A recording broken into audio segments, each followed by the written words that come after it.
Assalamualaikum warahmatullahi wabarakatuh.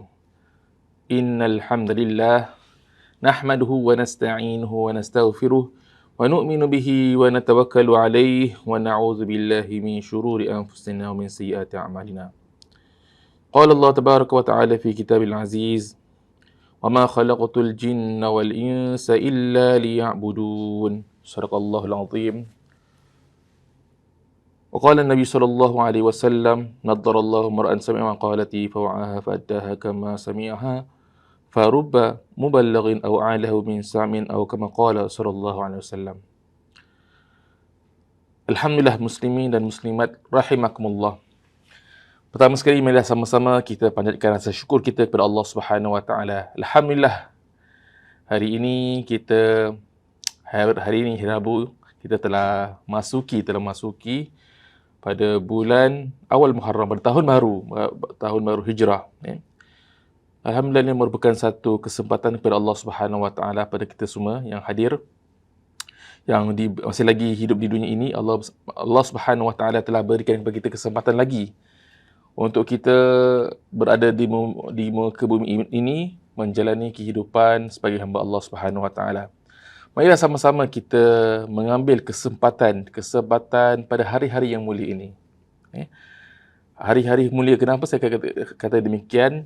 Kerana kita ini masih telah berada dalam 10 hari yang pertama daripada awal bulan Al-Muharram.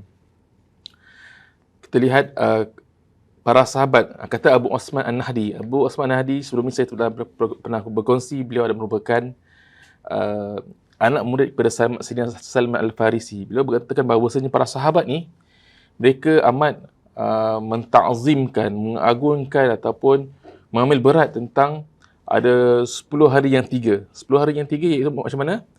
10 hari yang terakhir di bulan Ramadan. 10 hari yang terakhir di bulan Ramadan. Jadi kita pun biasa dengar, iaitu Rasulullah SAW juga mengambil berat tentang 10 hari yang terakhir daripada bulan Ramadan, iaitu dengan baginda mempergiatkan lagi ibadah baginda.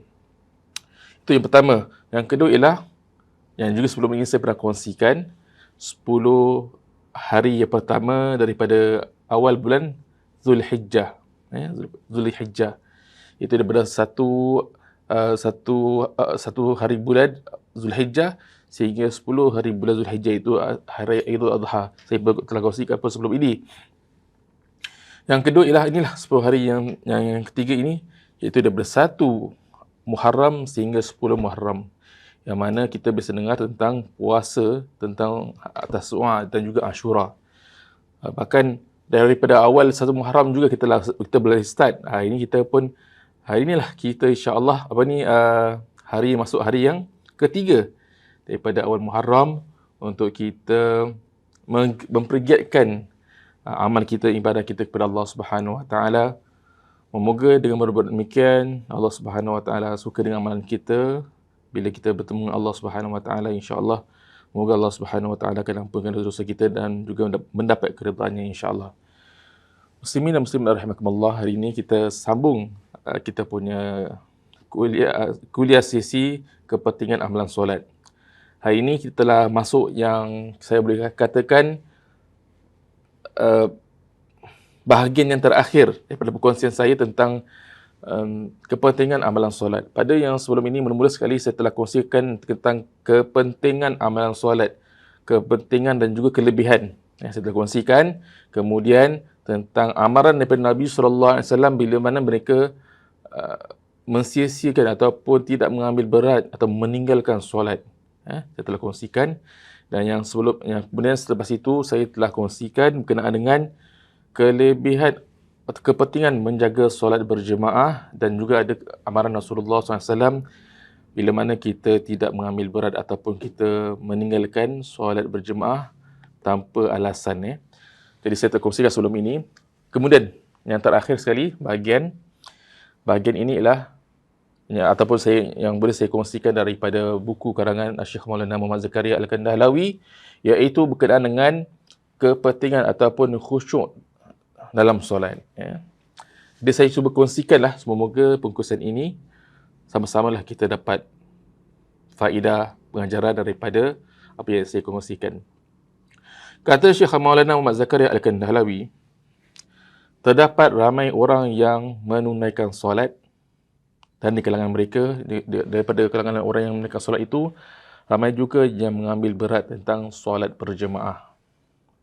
Sepatutnya, melalui solat, seorang itu mendapat ganjaran pahala. Tetapi, oleh kerana solat ditunaikan itu dengan tidak sempurna, tidak ada khusyuk, dan tanpa tumpuan sepenuhnya, maka solat itu akan dilemparkan kembali ke mukanya. Adakah solat itu akan dilemparkan ke muka kita? Ya, dia merujuk kepada sebuah hadis Nabi SAW, diriwayatkan oleh Al-Imam Al-Baihaqi rahimahullah ta'ala, wa idza asa as-salah wa lam yutimma ruku'aha wa la sujudaha qatis salah dayya'aka Allah kama dayya'tani fatulaffu kama yulaffu thawbul khaliqu fayudrabu biha wajhuhu. Maksudnya, dan apabila seorang itu menunaikan solat secara tidak elok, dia tunaikan solat juga tapi tidak elok, tidak menyempurnakan rukuknya, tidak menyempurnakan sujudnya, maka apa akan jadi? Solat itu sendiri akan berkata kepada orang yang melakukannya pada hari kiamat nanti, semoga Allah Subhanahu Wa Taala akan mensisihkan kamu sebagaimana engkau dahulu sisihkan aku, yakni solat. Maka solat itu akan dilipat seperti kain perca ataupun kain buruk, lalu dicampakkan ke arah mukanya. Jadi tuan-tuan yang Allah SWT, inilah antara keadaan mereka yang tunaikan solat tapi tak mengambil berat tentang, tidak ada berusaha tentang menyempurnakan solatnya. Kemudian kata Syekh Maulana Zakaria, walau bagaimanapun, solat sebegini lebih baik daripada mereka yang tidak menunaikan solat langsung. Kerana akibat azab daripada menunaikan solat itu amatlah sangat berat. Yang mana saya pun telah kongsikan sebelum ini. Walaupun walaupun seorang itu solat, maksudnya solat itu bisa melihat, lebih bagus lagi daripada langsung tidak solat. Tapi walaupun solat yang dikerjakan tidak sempurna, tidak layak diterima dan dilempar kembali ke mukanya, serta dia tidak mendatangkan sebarang pahala, tapi ini tidak sama dengan mereka yang ingkar dan degil yang langsung tidak menunaikan solat. Oleh sebab itu, seseorang itu apabila telah meluangkan masa untuk bersolat, maksudnya apabila dia nak solat, dia nak melaksanakan solat, dan juga dia meninggalkan kerja-kerja yang sedang lakukan, dan meninggalkan kerja-kerja yang sedang buat, dia letak tepi dulu, kemudian dia nak pergi ke solat, maka dia sepatutnya berusaha sehingga dapat menunaikan solat yang paling bermutu dan bernilai. Masya Allah, kadang kita lihat seorang itu, baguslah dia dah berusaha lah, maksudnya kerana seorang itu macam ada halangan dari segi zahirnya. Bila dia nak melaksanakan solat itu, macam-macam halangan dengan familinya. Kalau tengah buat dengan family, ada anak kecil. Kemudian kalau tengah buat kerja-kerja lain, dia nak usaha untuk luangkan masa. Tapi sayangnya bila dia dah usahakan semua itu, maksudnya ada family, dia usahakan kalau ada baby dah makan dan sebagainya, anak-anak kecil kan. Kemudian kalau pekerjaan dia dah tolak ke tepi, maksudnya dia dah letak tepi dulu dia punya pekerjaan, kemudian dia nak solat. Tapi kenapa tidak apabila laksanakan solat itu dia buat secara yang sebaik mungkin. Rugilah kita dah nak laksanakan solat, tetapi kita tidak berusaha menyempurnakan solat kita. Maka itulah masalahnya, kekurangan kualiti solat itu boleh terjadi dan menyebabkan kalau dia punya langsung tidak sempurna rukuknya, tidak sempurnakan sujudnya, khawatir tidak diterima oleh Allah Subhanahu Wa Taala. Maka dalam bahagian ini saya akan kongsikanlah tentang pentingnya seorang itu adanya khusyuk dalam solat, supaya apa? Apabila dia laksanakan solat dia boleh apabila dia melaksanakan solatnya, kualiti solat itu ada. Bila dengar tentang kepentingan solat ini, kepentingan khusyuk dalam solat, maka ada timbul kesedaran untuk mengusahakan solatnya sebaik mungkin supaya ada kualiti dalam pelaksanaan solatnya. Firman Allah Subhanahu wa taala, "Lan yanalallaha luhumuha wala dima'uha walakin yanaluhu taqwa minkum." Yang maksud daging dan darahnya, yakni korban atau hadiah, tidak sesekali akan sampai kepada Allah, tetapi yang akan sampai kepada Allah ialah amal yang ikhlas berdasarkan takwa kepada kamu. Berdasarkan takwa daripada kamu. Surah Al-Hajj ayat 37. Walaupun ayat ini, para jemaah, walaupun ayat ini dia berkenaan dengan korban, korban binatang, tapi semua perintah Allah Subhanahu wa taala adalah sama, iaitu yang paling penting ialah keikhlasan dan juga ketakwaan daripada diri seorang itu. Oleh itu, sejauh mana keikhlasan seseorang dalam mengerjakan solat, maka sejauh itulah solatnya akan diterima oleh Allah Subhanahu wa taala. Kalau bila mana seorang itu buat yang terbaik amal ibadah dia, maka insya-Allah Allah Subhanahu wa taala juga akan terima solat dia ataupun amal dia. Sayyidina Muaz radhiyallahu an, Sayyidina Muaz bin Jabal radhiyallahu anhu, dia beritahu, apabila aku diutuskan oleh Rasulullah sallallahu alaihi wasallam ke Yaman, saya telah mohon kepada Rasulullah untuk memberi wasiat kepada saya. Baginda sallallahu alaihi wasallam bersabda, hendaklah kamu menjaga keikhlasan dalam setiap amalan. Menjaga keikhlasan dalam setiap amalan. Kerana dengan keikhlasan, amalan yang sedikit pun sudah mencukupi untuk kamu. Maksudnya, bila seorang itu buat ikhlas semata-mata kerana Allah, mestilah dia buat yang terbaik, yang sesempurna mungkin. Maka, dengan itu Allah Subhanahu wa taala akan menerima amalan kita, insya-Allah. Berkenaan dengan solat, solat ini, kalau kita lihat beberapa ayat Quran yang adalah berkenaan dengan tentang ini, tentang khusyuk dalam solat kita. Saya baca dahulu tentang dua ayat berkenaan dengan apa ni? Solat, kepentingan solat disusuli dengan maknanya. Firman Allah Subhanahu wa taala. Ayat mungkin yang kita biasa dengar dalam ceramah-ceramah, saya yakin sebab solat ni, kalau ceramah insya-Allah akan sebut ayat ini. Antaranya Bismillahirrahmanirrahim. Qad aflahal mu'minun alladzina hum fi salatihim khashi'un. Yang bermaksud, sesungguhnya berjayalah orang-orang yang beriman, iaitu mereka yang khusyuk dalam solatnya. Sesungguhnya telah berjaya orang yang beriman, iaitu mereka yang khusyuk dalam solatnya. Ayat ini surah Al-Mu'minun ayat 1 dan ayat 2. Dia ada, kalau panjang lagi, dia menceritakan tentang ciri-ciri sifat orang beriman. Ciri-ciri sifat mukmin itu antaranya mereka yang apabila laksanakan solat, dia khusyuk. Hari ini kita muhasabah diri. Kadang kita fikir amalan dalam agama ni untuk orang tertentu saja. Ustaz mesti kena ada gini. Orang tu mesti ada gini. Pendakwah mesti ada gini. Saya Allah tahulah saya apa buat. Kadang masalah itu. Dia fikir untuk orang agama untuk tertentu je. Saya apa yang saya buat, apa yang saya mampulah. Pasal Allah yang nilai. Tak, amalan agama ni sebenarnya untuk kita semua. Asatidzah menyampaikan sesama kongsi. Siapa yang amalkan, dia yang beruntung. Siapa yang tak amalkan, kena cek baliklah diri sendirilah. Kan? Jadi dalam ayat ini yang jelas, para ulama menjelaskan bahawasanya inilah antara ciri-ciri sifat orang beriman, iaitu antara cirinya orang yang dalam solatnya ia khusyuk. Apa makna khusyuk? Selepas ini saya terangkan. Ayat seterusnya berkenaan perkara ini, kepentingan khusyuk dalam solat. Innal munafiqina yukhadi'una Allah wa huwa khadi'uhum wa idza qamu ila as-salah qamu kusala yura'una an-nas wa la yadhkuruna Allah illa qalila.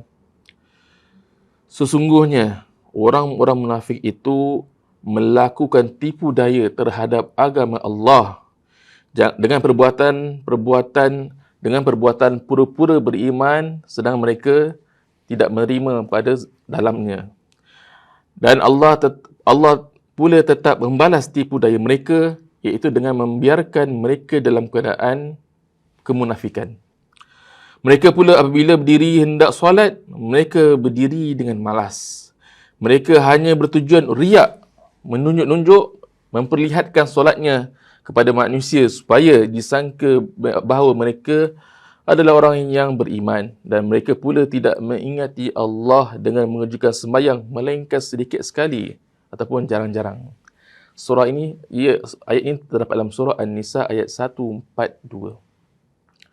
Jadi tuan-tuan yang dimuliakan Allah Subhanahu Wa Taala, dalam ayat ini Allah Subhanahu Wa Taala menceritakan tentang antara sifat-sifat orang munafik. Sifat orang munafik ini dalam ayat ini dia membuat tipu daya, tipu helah terhadap agama Allah Subhanahu Wa Taala, berpura-pura. Kemudian antara sifatnya, mereka apabila solat, mereka solat yang semalas. Kalau dia menunjukkan solatnya seolah dia khusyuk, kan? Dia khusyuk dalam hati, tapi dalam hati kosong. Dia seolah-olah macam dia solat itu memperlihatkan manusia saja. Jadi tuan-tuan muslimin dan muslimat rahmatullah, kita takut perbuatan kita ini ada sifat-sifat itu dalam diri kita. Sifat-sifat nifak, sifat munafik itu ada dalam diri kita. Sebab apa? Kadang kita seorang itu apabila tidak mengambil berat tentang keutamaan solat. Jadi usahakanlah. Mungkin seorang itu tak tahu tentang kepentingan untuk kita jaga kualiti solat kita, maka hendaklah kita usahakan solat kita dan buat sebaik mungkin supaya Allah Subhanahu Wa Taala tak golongkan kita nanti bersama orang-orang yang dibenci oleh Allah Subhanahu Wa Taala ataupun orang-orang munafik ini, kerana hati mereka bukan kerana Allah Subhanahu Wa Taala, kerana tujuan yang lain. Jadi, apakah makna khusyuk itu sendiri? Bila kita makna khusyuk ni, dia satu makna khusyuk dalam solat. Ada dua perkara. Secara ringkasnya yang saya boleh kongsi, itu khusyuk ni daripada perkataan bahasa Arab, iaitu khasya'a, yang saya boleh ringkaskan. Khusyuk itu memberi makna yadullu ala tama' ala itminan, atau yadullu ala tatamun. Tak jawab. Okey. Okey. Jadi apakah makna khusyuk dalam solat? Apakah makna khusyuk dalam solat? Jadi ada dua. Satu makna khusyuk, satu lagi makna khusyuk dalam solat. Jadi saya dalam sesi ini saya cuba ringkaskanlah. Semoga kita dapat faham dan juga dapat amalkan insya-Allah. Khusyu'an, dia menunjukkan kata tu, huruf-huruf ni menunjukkan tamak nina ataupun tunduk ataupun merendah diri. Dikatakan kalimah khusyuk hampir sama dengan makna khudu'. Adapun perbezaan khusyuk dan khudu' ini hanya berkaitan dengan tubuh badan. Sedangkan khusyuknya lebih lagi, ia melibatkan hati, tubuh badan, suara kita, pandangan kita juga. Itu segi bahasa, maksudnya dari segi terjemahan biasa, khusyuk ini makna merendah, tunduk ataupun merendahkan diri. Makna istilah khusyuk ini, Al-Imam Al-Baghawi rahimahullah ta'ala menukilkan beberapa tafsiran ulama tentang khusyuk. Walaupun penafsiran tersebut berbeza ungkapannya, namun satu sama lain tidak saling bertentangan, bahkan saling melengkapi. Kerana sebahagian ahli tafsir menjelaskan makna khusyuk dari sisi lahiriah, dan sebahagian lagi menjelaskan makna khusyuk dari segi batin, dari segi dalaman. Khusyuk, makna khusyuk. Al-Imam Al-Baghawi rahimahullah ta'ala apabila beliau menjelaskan tentang tafsir ayat alladzina hum fi salatihim khashi'un, itu ayat yang mula saya baca tadi berkenaan dengan ciri-ciri orang beriman, iaitu orang mereka yang khusyuk dalam solat mereka. Maka apakah kata para ulama tentang siapakah orang yang khusyuk? Macam mana orang yang khusyuk dalam solat itu? Maka Imam Ibn Abbas radhiyallahu an beliau menerangkan, iaitu ia menunjukkan tenang dan merendah diri. Khusyuk ni makna tenang dan merendah diri. Imam Hasan Al-Basri rahimahullah ta'ala dan juga Imam Qatadah, beliau mengatakan bahawasanya itu ia merujuk kepada orang-orang yang takut. Orang yang khasyi'un, orang yang khusyuk itu adalah orang yang takut. Imam Muqatil, beliau mengatakan bahawasanya orang yang merendah diri hatinya, maksudnya hati itu tawaduk, itu adalah orang yang khusyuk, itu adalah orang yang tawaduk. Ini semua Al-Imam Al-Baghawi ini dia datangkan kalimah khusyuk ni daripada ahli mufassir. Sayyidina Ali radhiyallahu an, beliau mengatakan orang yang khusyuk dalam solat itu dalam ayat ini iaitu mereka yang tidak menoleh ke kanan dan juga tidak pula ke kiri. Dia fokus pada tumpuan solatnya. Al-Imam Ibn Sirin pula dan juga ulama tafsir yang lain menjelaskan bahawasanya iaitu kamu tidak mengangkat pandanganmu dari tempat sujud. Maksudnya orang yang khusyuk dalam solat ini dia tidak mengangkat pandangan muka dia ke tempat lain. Dia tengok tempat sujud sahaja.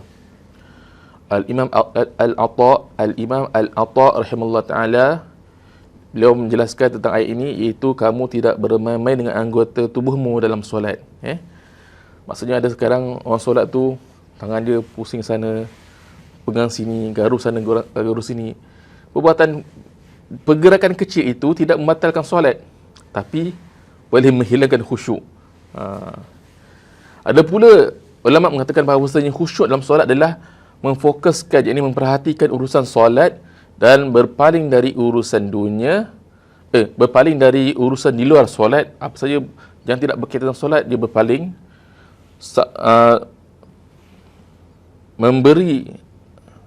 menghayati makna bacaan dan zikir yang diucapkan lisannya. Dia beri perhatian terhadap apa yang dibacanya. Ini antara makna orang yang khusyuk dalam solat. Seterusnya, beberapa pendapat ulama berkenaan dengan definisi khusyuk dalam solat ni, antaranya Al-Imam Ibn Qayyim Al-Jauziyah. Dia mengatakan bahawasanya orang yang khusyuk dalam solat ini, orang yang ada yang khusyuk dalam solat, iaitu berdirinya hati di hadapan Tuhan dengan penuh ketundukan dan perasaan hina diri. Maksudnya bila seorang itu dia solat, dia hadirkan, dia rasa bahawasanya sedang berdiri, hatinya berdiri di hadapan Allah Subhanahu Wa Taala dengan penuh tunduk, merendah diri dan perasaan hina diri. Itulah khusyuk dalam solat. Al-Imam Al-Junaid Al-Baghdadi, beliau mengatakan bahawasanya khusyuk dalam solat adalah perasaan rendah diri di dalam hati ke hadapan Tuhan yang Maha mengetahui perkara yang gaib. Manakala sebagian ulama yang lain mengatakan bahawa ia termasuk sebahagian dari perbuatan anggota badan seperti tenang dalam solat, tidak beralih ke sana ke sini dan tidak melakukan perkara yang sia-sia dalam solat, dan dia juga termasuk dalam khusyuk dalam segi bahasa, yakni tenang, merendah diri, takut dan juga perasaan hina diri. Jadi kalau seorang itu laksanakan solat seperti mana yang diberitahu definisi ini, maka inilah kualiti solat yang perlu sepatutnya dicapai ataupun diusahakan oleh setiap Muslim. Kalau dia usahakan, insya-Allah solat sebegini, maksudnya bila laksanakan solat Allahu Akbar dengan hadirkan perasaan kehebatan Allah Subhanahu Wa Taala dalam diri, ketenangan, merendah diri, tumpuan mata itu tempat sujud, tak gerak ke sana ke sini, dan apa lagi yang merujuk yang ke arah situ, fokus, maka itulah akan datang khusyuk dan khuduk dalam solatnya. Maka daripada penjelasan ini ada dua sebenarnya tentang tentang khusyuk dalam solat. ada dua. Terbagi ada dua. Satu, khusyuk dari hati. Khusyuk hati. Iaitu kehadiran hati. Pertama, kehadiran hati. Seorang yang sedang menunaikan solat seseorang yang menunaikan solat, fokus hatinya menghadap Allah Subhanahu Wa Taala dengan membawa cintanya kepada Allah, mengagungkan Allah, takut terhadap siksanya, mengharap pahala darinya, sehingga merasa dekat dengannya dan tenang hatinya serta penuh penghayatan dengan menghayati seluruh apa yang diucapkan dan lakukan dalam solatnya dari awal hingga akhir solatnya.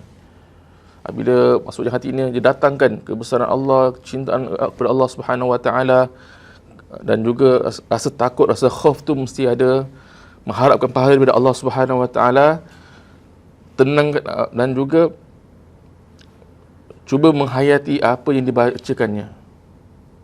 Itu yang pertama, iaitu khusyuk hati. Yang kedua, khusyuk badan, iaitu ketenangan gerakan dalam solat. Ketenangan gerakan dalam solat, beradab dan tidak tergesa-gesa dalam mengucapkan zikir, doa ataupun Al-Fatihah, bacaan surah dalam solat. Ketundukan pandangan dari tempat lain, pandangannya hanya tempat sujud, tidak menoleh ke sana ke sini, yang boleh menghilangkan khusyuk dalam solat. Dan perkara ini, muslimin muslim rahimakumullah, telah ada pada diri salafus soleh, iaitu daripada Rasulullah, para sahabat, para tabi'in, para ulama tabi'in, dan generasi awal yang pertama. Dan juga mereka-mereka yang Allah Subhanahu Wa Taala pilih, maksudnya ada khusyuk dalam solat mereka. Dan inilah sebenarnya itu merupakan khusyuk yang merupakan roh dan maksud solat. Namun tidaklah mampu untuk khusyuk anggota badan tubuh kita kecuali apabila telah khusyuk hati kita. Seorang itu tak boleh, susah kalau badan anggota dia badan nak khusyuk, kecuali hati dulu khusyuk, insya-Allah secara automatik dia punya badan juga akan turut khusyuk. Kerana kekhusyukan hati itu adalah asas kepada kekhusyukan badan. Kita tak boleh kalau maksudnya kalau seorang itu solat tapi dia garu sana garu sini kan, garu sana garu sini, badannya dia tak boleh, tangan dia tak boleh nak stop kan, daripada walaupun gerakan-gerakan apa ni pelan-pelan tidak membatalkan solat, tapi keadaan itu menunjukkan, zahirnya menunjukkan hatinya juga tidak khusyuk. Jadi muslimin dan muslimat rahimakumullah, itu antara perkara-perkara yang sepatutnya kita memberi perhatian tentang solat kita, iaitu tentang khusyuk dalam solat. Selepas ini saya nak bacakan beberapa hadis berkenaan dengan perkara ini. Moga timbul kesedaran pada diri kita untuk kita perbaiki mutu solat kita, kualiti solat kita. Sempena tahun baru ini, kita masih fresh lagi kan, awal Muharram ini, kita usahakanlah, cuba tahun ni kita nak perbaiki kualiti solat kita. Perbaiki kualiti solat kita. Sebab apa? Kita tak tahu lagi dah berapa lama lagi kita boleh hidup kat dunia ni. Kita boleh jamin? Tak boleh jamin. Dengan keadaan wabak sekarang, kalau kita dulu sebelum ni, orang tua dia boleh menangis, seorang anak menangisi kematian ibu bapanya yang telah tua kan. Tapi sekarang ibu bapa yang dah tua boleh menangisi pemergian anaknya, kematian anaknya. Sebab apa? Asbab antaranya sebab dengan apa ni, wabak sekarang ni. Jadi kita tak tahu kan. Kita tahu ataupun tak seperti wabak aja, mungkin dah masanya pada seorang. Jadi kita usahakanlah tahun baru ini untuk kita niat perbaiki kualiti solat kita, insya-Allah. Bismillahirrahmanirrahim. Berkenaan perkara ini. Bismillahirrahmanirrahim. Allahumma shalli wa sallim barik alaihi. An Ammar bin Yasir radhiyallahu anhu qala sami'tu Rasulullah sallallahu alaihi wasallam yaqul inna ar-rajula la yansarifu wa ma kutiba lahu illa ushru salatihi tus'uha sumunuha subuha sudusuha khumusuha rubuha thulusa nisfuha. Rawahu Abu Daud. Diriwayatkan daripada Sayyidina Ammar bin Yasir radhiyallahu anhu, katanya, saya mendengar Rasulullah sallallahu alaihi wasallam bersabda, sesungguhnya apabila seorang itu telah selesai mengerjakan solat, maka akan ditulis untuknya pahala sebanyak 1/10, 1/9, 1/8, 1/7, 1/6, 1/5, 1/4, 1/3, 1/2 daripada solat yang dilaksanakan. Maksudnya,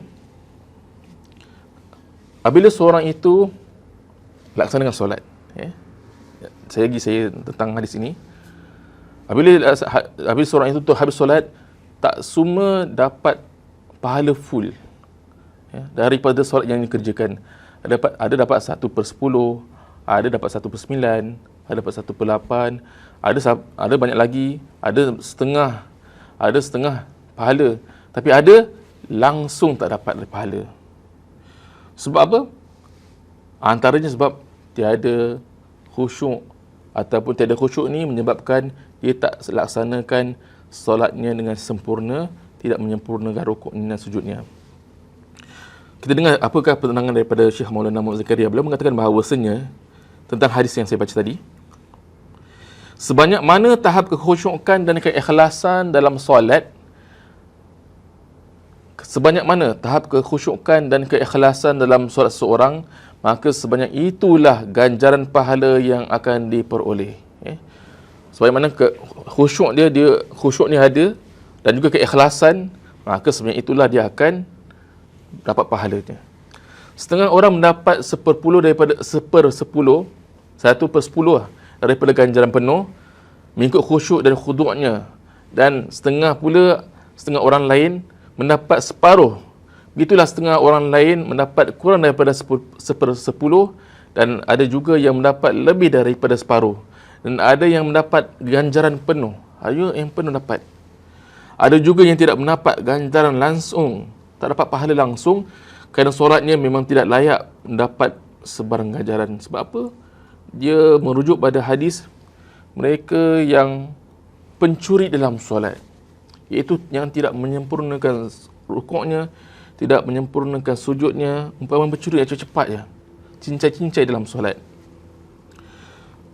Disebutkan dalam sebuah hadis bahawa Allah Subhanahu Wa Taala mempunyai satu alat ukuran khas untuk menghisap kekurangan yang terdapat dalam solat fardu. Di akhir nanti Allah Subhanahu Wa Taala ada satu ukuran yang khas,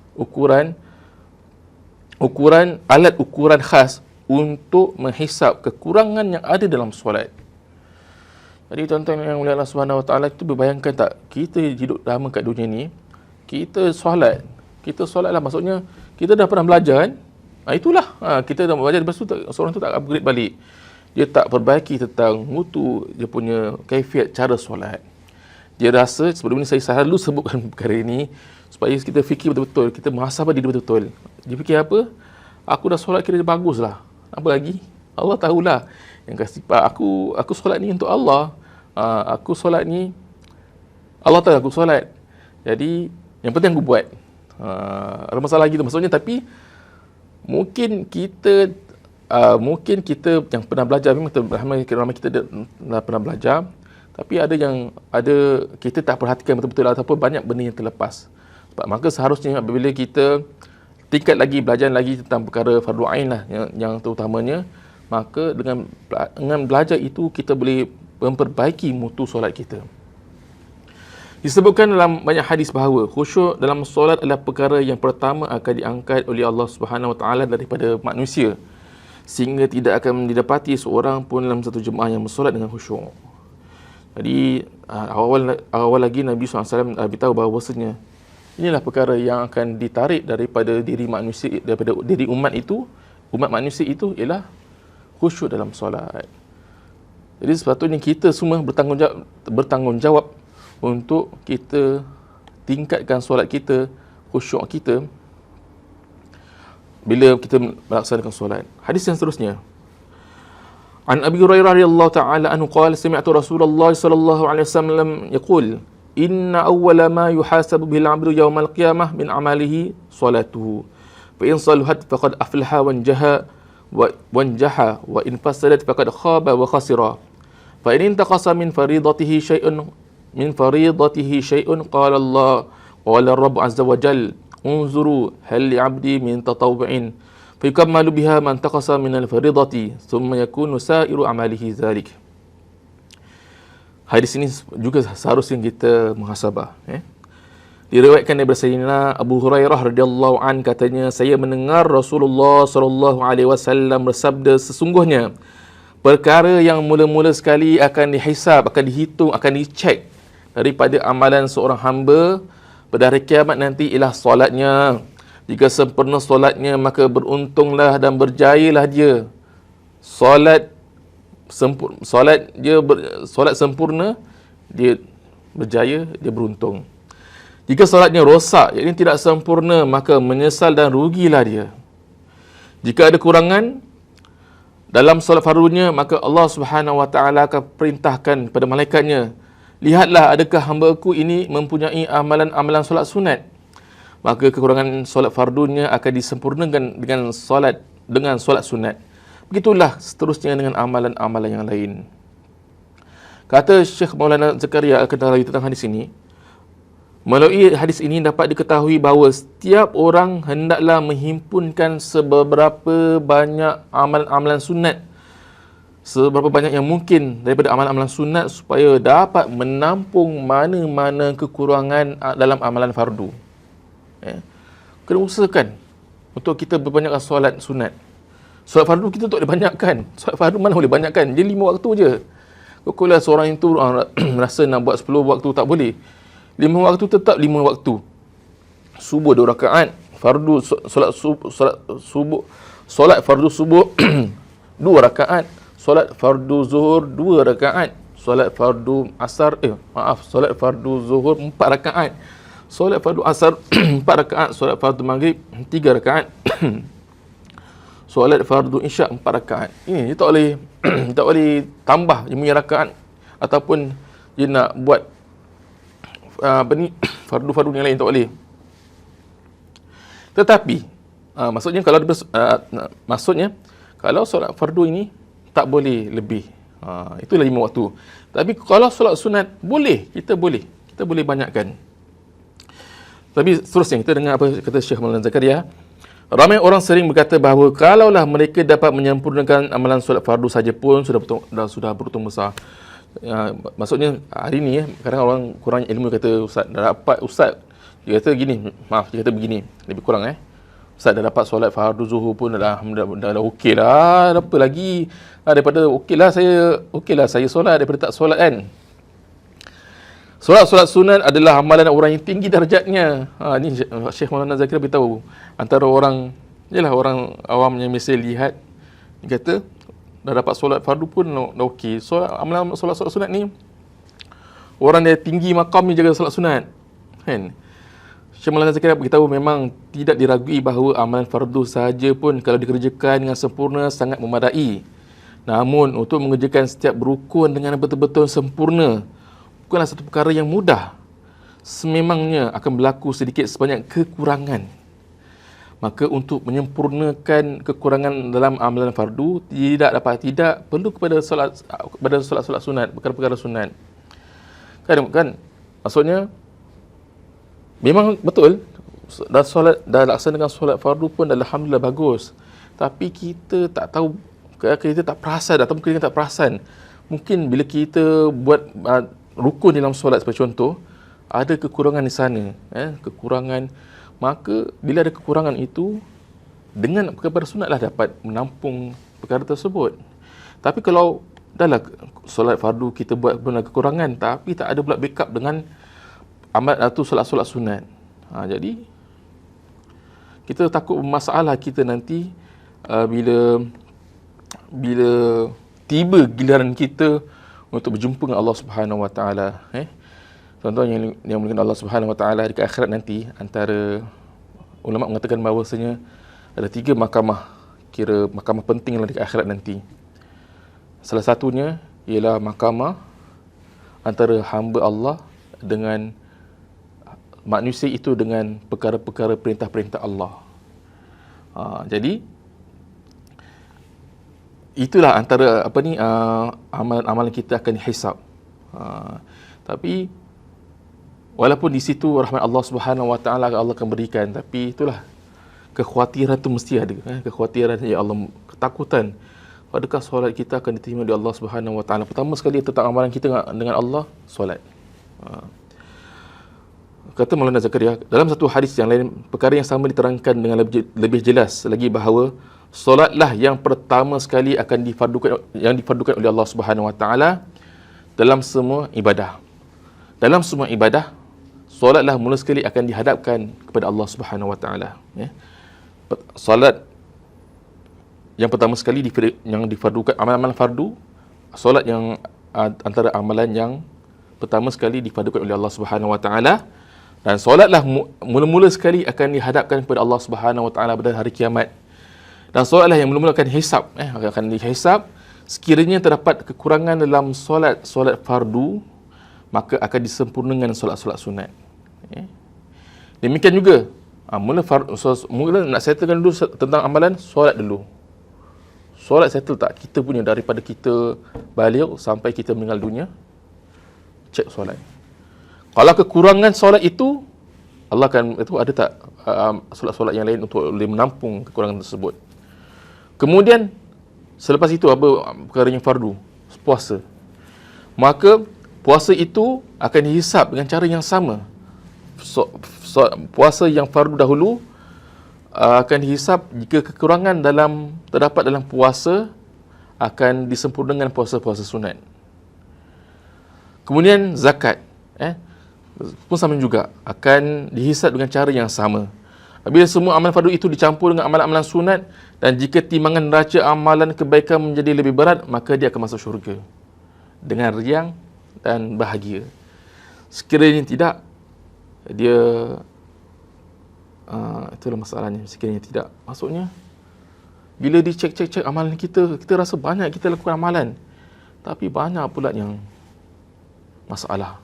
Macam mana tuan-tuan? Kalau sekiranya tidak, dia mungkin akan dihembuskan ke dalam neraka jika timbangan amalan dia ringan. Kecuali dapat rahmat dari Allah Subhanahu Wa Taala. Kecuali Nabi SAW memberi syafaat. Itu bab syafaat yang lain, itu bab syafaat ada. Tapi segi amalan baik ringan berat kan, antara amalan baik dan amalan jahat. Kalau amalan baik ini kurang, maka amalan secara automatiknya amalan jahat akan menjadi berat. Dan apabila amalan yang tidak baik itu menjadi berat, menatijakan seorang itu diumpankan ke dalam neraka Allah Subhanahu Wa Taala, wal iyaz billah.